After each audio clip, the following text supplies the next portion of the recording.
and it's just a scam to bring in the agenda.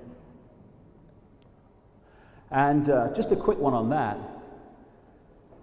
If you want to control a game, and these guys are obsessed with controlling the outcome before the movie starts.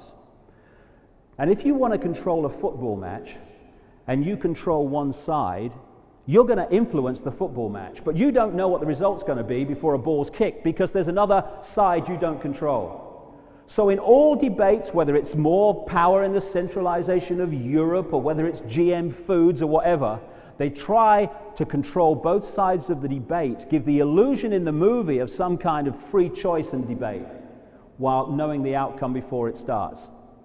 What have they decided about GM food? They're going to introduce it. What have they decided about putting fluoride in British water? They're going to introduce it. What have they decided about going more and more into the European superstate? They're going to do it. Those decisions have long been made. All the rest is just giving us the illusion of we're having some kind of say.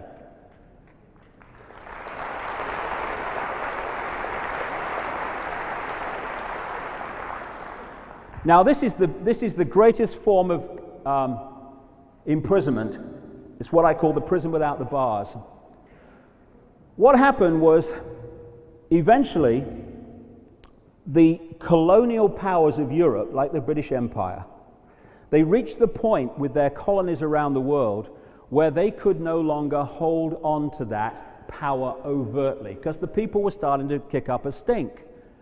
So they, in the movie, gave those countries independence from the colonial power in Europe.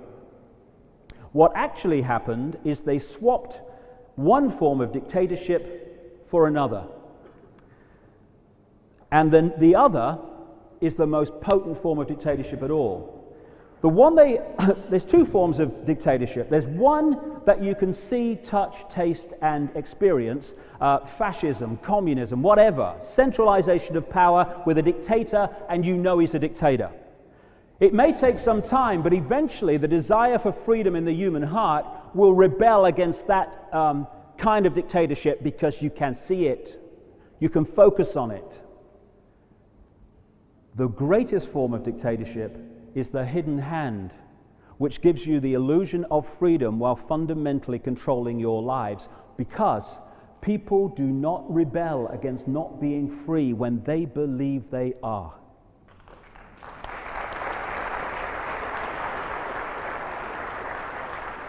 So like I say, what happened was when the colonial powers apparently pulled out of North America, pulled out of Africa, pulled out of Asia and Australia, and all these other countries, they left behind their secret society network and the bloodlines that they're so obsessed with, and they have gone on controlling those countries ever since, while the people of those countries have believed they were free.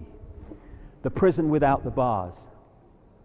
And this spider's web I'm talking about allows that process to happen. And the spider, that which is really calling the shots, really orchestrating the centralization of global power, the fascist state, is not among those that we see. If you can see them, they're still gophers. Maybe powerful gophers on the level they operate, like Bush or Blair or whatever, but they're still gophers. The people really behind this you never see, because why are they going to put themselves on public display where they can be identified and targeted? There's a wonderful example I give you. I spent a lot of time in South Africa in recent years. I've become a great friend of a man called Credo Mutwa, who is the official historian of the Zulu nation.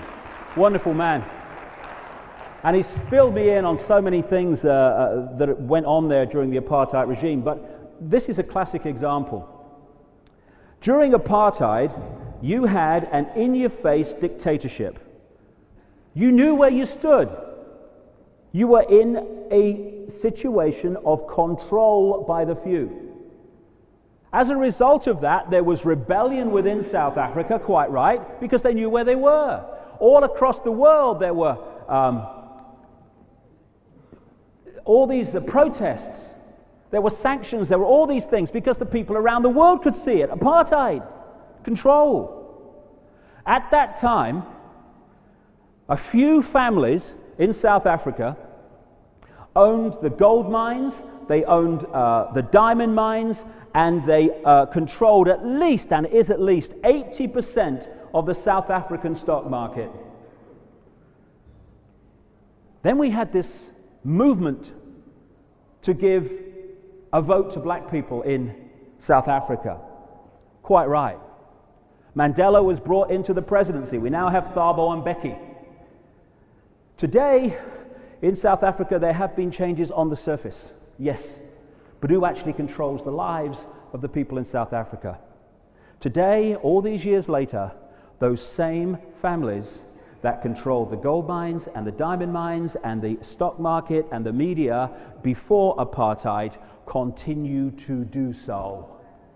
But what has happened since? What has happened now? No rebellion. Where's all the protests of the placards around the world? Human rights in South Africa, that people are not free. All gone. Because of the movement from in-your-face dictatorship to hidden hand control. And that has happened all over the world.